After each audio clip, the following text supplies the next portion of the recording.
Here we go, our next quarterfinals match. Again, Trigger already made it to those semifinals. We are here to find out who else joins him in that top four. MeomaikA, we haven't been able to cast him yet today, but already he's had pretty impressive results. Can he keep it up? Can he go all the way? Or will he be stopped by the madman himself?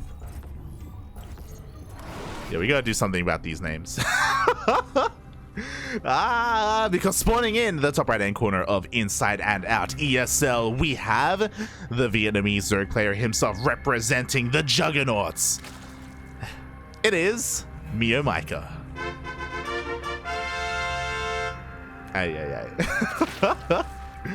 And spawning in the bottom left hand corner of Inside and Out ESL, we have the South Korean Protoss player. He is teal representing Team Super. It is LunaSea.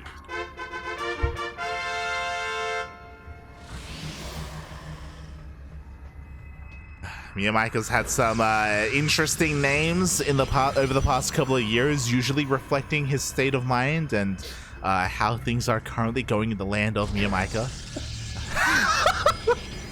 Hey, you thought Azure had an interesting name, puppy. You ain't got nothing on MeomaikA, mate. I haven't looked yet. Okay.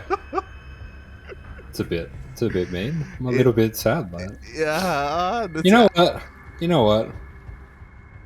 We're proud. We have pride as Terrans. You can't take that away from us. Exactly. And you know what? I stand with you, Asher. Okay, you know, fellow Ducklings, we fly together. Oh god, no Terrans here in this series. But yeah, we did have a pool first opener from MeomaikA. That's no big surprise there, I guess. Yeah, a bit of trademark aggression coming out from MeomaikA. We do see him going straight on the gas as well, so I would expect to see something along the lines of reasonably fast speed as well. But we do already see just a small commitment from the to the Zerglings so far. Yeah, only 4 lings, so it's only going to force out a response. I mean, LunaSea did scout the opener. He did confirm that it was going to be a pool first, so he already has a Zealot on the way back at home, so it does force a reaction, but this shouldn't deal too much damage here. It's not designed to deal too much damage. It's just to make the Protoss player a little bit uncomfortable. Yeah, we do see his speed started up straight away as well, but he will just kind of poke and prod with these lings, as you were saying. Does manage to get in a little bit, see what's going on as well, so he will be just a little bit of a nuisance so far. Yeah, we'll see if he can get any probe kills so far. The micro is pretty good from LunaSea. He does pull back the weakened probe in the end, but the lings, they come back and ooh, they get one. Yeah, very nice wraparound there. Some nice moves coming out there. So 2 probes already, considering the low commitment. This is pretty big. A 3rd one already. That's very nice micro coming out there from MeomaikA. Yeah, 3 probes for 4 lings. That's much more than ever should have happened there. So a very nice start here for MeomaikA. He does lose the lings before he sees the tech though, and the tech is going to be that Stargate. It does miss out on that little bit of scouting, but we can see as well, when you have an aggressive reputation like this, and when you keep the opposing player in the dark, it does let you also get away with some pretty greedy plays, and we do see no lings at all on the side of MeomaikA. He's just pumping drones. Yeah, and to be fair, he did see the Stalker that came out for LunaSea, so he knows it's not going to be an Adept opener, so he can afford to be this greedy. He knows that there shouldn't really be any kind of aggression coming out from his opponent anytime soon, and he goes straight into a lair. Yeah, attacking very fast into this lair, also taking his extra gases as well, so I do expect this to be probably some Muta play coming out here. If it was any other player, I would say Muta. Because it's MeomaikA, I'm thinking Hydra, but Oh no. He is known for his Hydra timing attacks, if you recall, but I would love to see a Spire. Nonetheless, we expect to see one of those tech options chosen here from MeomaikA. Meanwhile, LunaSea is in the dark, until this Oracle comes across the map. Yeah, but we do see these spores coming out from MeomaikA, very well timed. Does manage to get out as many drones as he can before he needs to build any defense, and yep, it's a Hydra done. I don't know if it's a good thing or a bad thing that sometimes I know what MeomaikA is doing. I mean, meanwhile, Sage I don't want to see you. Go ahead. I don't want to see you trying this out on the ladder. You've got enough troubles already. This is why my win rate is so low, Papi. I keep trying to play like Mio, and it doesn't work. It doesn't work.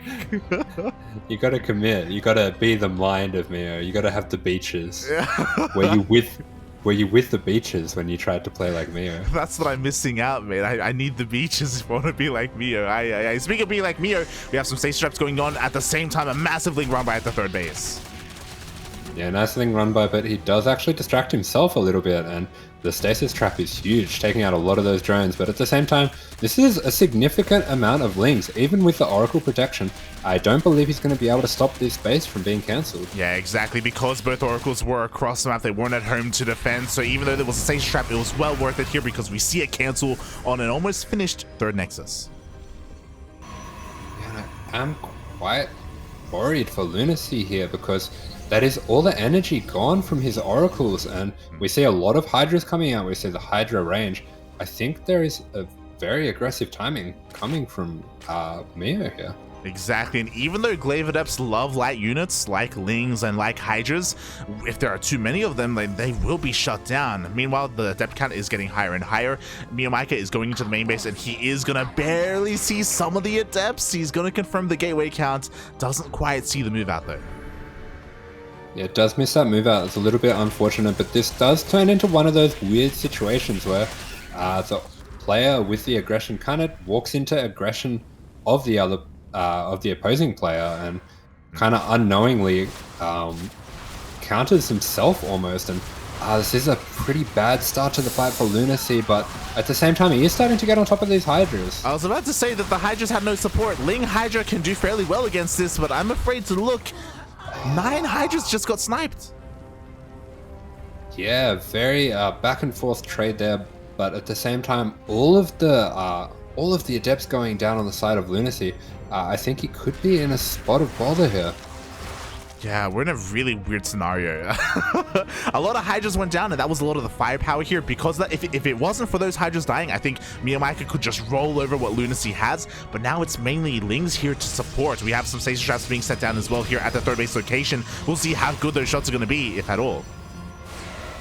Yes, there's a lot of units. We just say that Mio plays in a very offbeat style. It's really hard when you're playing against him to tell whether you're the attacker or the defender. And we are seeing LunaSea kind of responding in kind with all these Adepts, with the Glaives getting his own blink as well. They're kind of playing the same style as each other, both going for very aggressive plays, but they seem to cancel each other out for now. And this is a nice little pickup for LunaSea as well, picking up all these links. Yeah, LunaSea has defended beautifully. He now has his third base up and running, or it's going to get up and running. MeomaikA, he's forced to back off. He's forced to expand, take a fourth base, respect the defensive position of his opponent. But he's not done yet, and now he's finally working on his upgrades. He's making roaches and roach speed. Can you explain this to me? Well, what's good? There's logic behind it. Okay, Adepts are good against Ling and Hydras. What are they not good against? Roaches, Papi. And he's not going to expect roaches. He's not going to make immortals. Puppy, I don't expect roaches, and I can see them. I can't believe my eyes. I can't believe what I'm seeing, Papi. Here we go. Lings go for a bit of a run by. I love it. He targets down. The shield battery is going to get one for his troubles.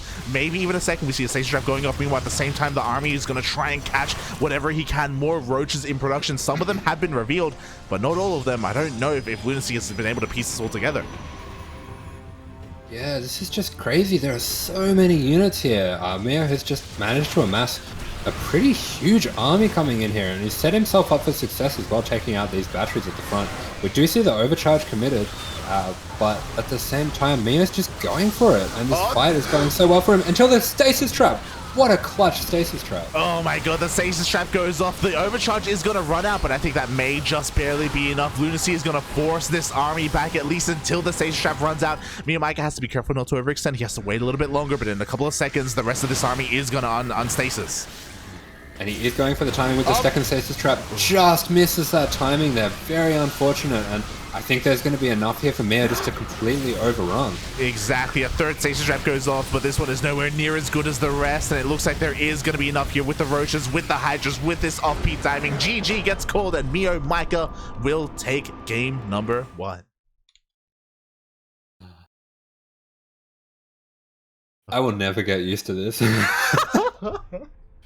That game, it's just so hard to work out what's going on there. So he's just making so many drones, he's making so many units, and there's just more units and more units and more units. And what looks like kind of this strange offbeat timing suddenly becomes this very overwhelming attack. And the rhythm is just so hard to play against. It kind of seems like a small commitment, and then the commitment just gets larger and larger and larger, and before you know it, the game's getting away from you.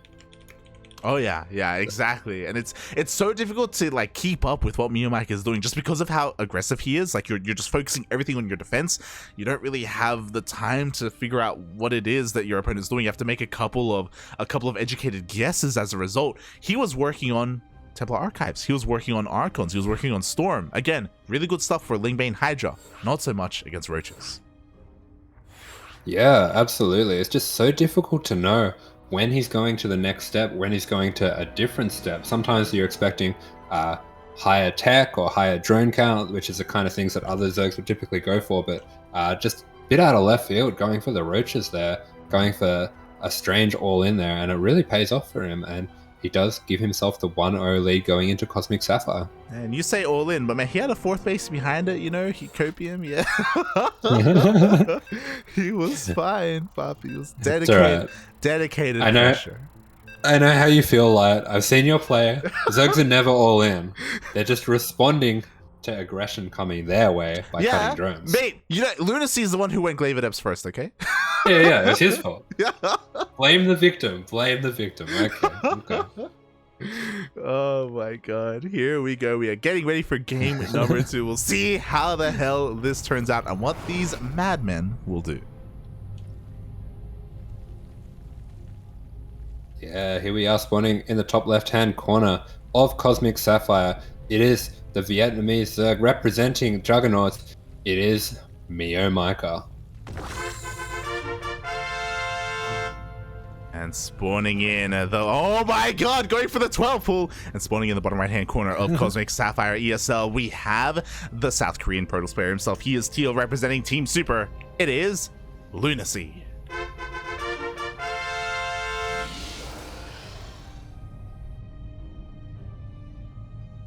Yeah, we do see a nice early scout coming in here for the hatch block, so this can be a bit of a weird situation where the 12 pool, where sometimes it's actually better to be to be doing a gate scout than to be doing a hatch block, because you do need to wait a little while with your hatch block for the normal timing. And we do see he does turn around, so it's going to be hard for him to know whether this is a standard pool first or a 12 pool. You do end up going into the main a little bit later actually with the hatch block. Yeah, exactly. So because of this, LunaSea is going to be a little bit in the dark. Finally, he's going to get eyes on this. He's going to see that the spawning pool is already done, that Lings are already on the way, that a Queen is already on the way as well, so he can prepare. MeomaikA's crazy for doing this, by the way, because we've kind of talked about this before. This is a very narrow choke point. It doesn't take much at all to fully wall off here on Cosmic Sapphire. So these things are should have a relatively hard time dealing damage. We'll see if MeomaikA can make some magic happen. Yeah, on such a long map, and on a map that you can almost fully wall off with just 2 buildings. Yeah. It's a very odd build choice, but we do know that MeomaikA is always one to do the unexpected, and I really like this as well from him, that he's only committed to 6 Lings. Normally he'd go for a few more Lings than this, but it does look like this might have been his plan from the start, just to make a small commitment to the Lings, get this kind of reaction that he wanted. Yeah, exactly. You could argue, is this a little bit inefficient? And kind of, yes, but like because of this, he's forcing a second Zell to come out. Again, usually it's 10 Lings. Because we only have 6, MeomaikA's already working on a transition. He's going to deal a little bit of damage here, but again, these Lings, they're not meant to commit. They're just here to threaten. Yeah, this is honestly kind of confusing for me. I think normally when you're playing a build like this, One of the advantages is that you can throw off the build of the Protoss so much by forcing them to make 2 gates, but being a 2-building Wall-off map here, this does punish LunaSea a lot less than it would on any other map, so kind of curious choice. Odd. Yeah. I agree. It's weird. It's a bit of a weird choice here. We'll see what he can work with this. I mean, he has earlier queens, I guess. He's going in for a scout, and this is pretty important, to be honest. He confirms that it's going to be a Twilight Council opener, so now he knows that he doesn't have to really overly invest into spores unless we go into DTs from here. It'd be pretty crazy if we went there.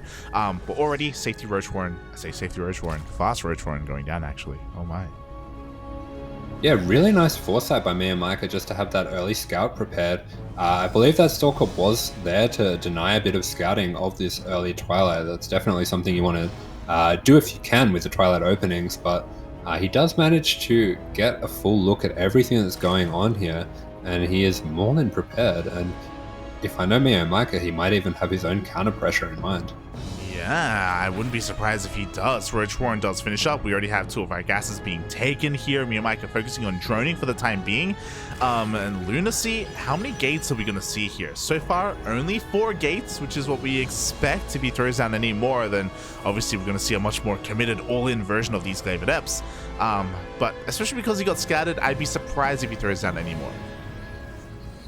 Yeah, the 4 gates can be quite a common response to these early pull first openings. Does take advantage of the delay in ling speed, and does also force a lot more lings out of the Zerg, so a bit of a greed check coming out in that way as well. But it looks like Meo is just pumping units, going for a bit of a ling roach all in of his own. Oh my god, exactly. MeomaikA, he has cut worker production at 33. He doesn't have a 3rd base, by the way, and I don't think LunaSea is aware of that. And as he moves out with his adepts, he's going to get caught out, and this 3rd base is not looking too safe. Yeah, I was about to say, I believe the idea behind this opening for Meo is to catch the move out. If he can catch these adepts out on the map, or if he can catch the base undefended, this is going to be both really good for him. Okay, there's no shield battery, there's no shield battery, Bobby, there's no shield battery. The roaches are here, he's going to bow through. The wall is not a wall. Oh, he just smashes straight through the base, and we do see the adepts on the other side are in the natural of MeomaikA, but he just doesn't care. He's sending it straight into the main, and he's already doing so much damage with these lings. Nice bit of micro there as well, landing the biles and getting the lings out of the way. Oh, exactly, mate. He doesn't care about his natural. This is dedicated pressure. You know, he doesn't need drones. As MeomaikA is across the map, workers are falling left and right. He has the biles for the warp-in as well. It looks like the lings are being cleaned up, but again, at what cost? Look at that worker count for LunaSea. Yeah, 32 workers going down, and Meo does manage to run his drones out from the main in all the chaos and hasn't really lost any so far, even cleaning up these adepts. And I think if he can clean up all the adepts on his side of the map, this will be a win for him. Yeah, exactly. LunaSea was even forced to cancel just for that extra minerals, just to try and defend. He's warping in another wave of these adepts. He even has a sentry, but it's not going to be enough. GG gets called. Yeah, GG. Brutal timing there. I believe he just played off the just what normally happens in a 12 pool, where the Zerg is the aggressor, kind of forces out a strange opening from the Protoss, and then the Protoss uses their strange opening to bounce back into aggression of their own. But MeomaikA is just like, no, I'm always the aggressor. GG, well played. You can't outaggress the aggressor. There you go. Aggress. You can't do it. You can't do it, mate. GG, well played. Congratulations to MeomaikA. He moves on to the semi-finals, where he is going to be waiting to face his next opponent. Meanwhile, we have our own semi-finals match waiting for us. Yeah, straight from one game into the next, and we are straight into the semi-finals, where it is a PvP versus Art, between Art and Trigger. So very nice PvP coming out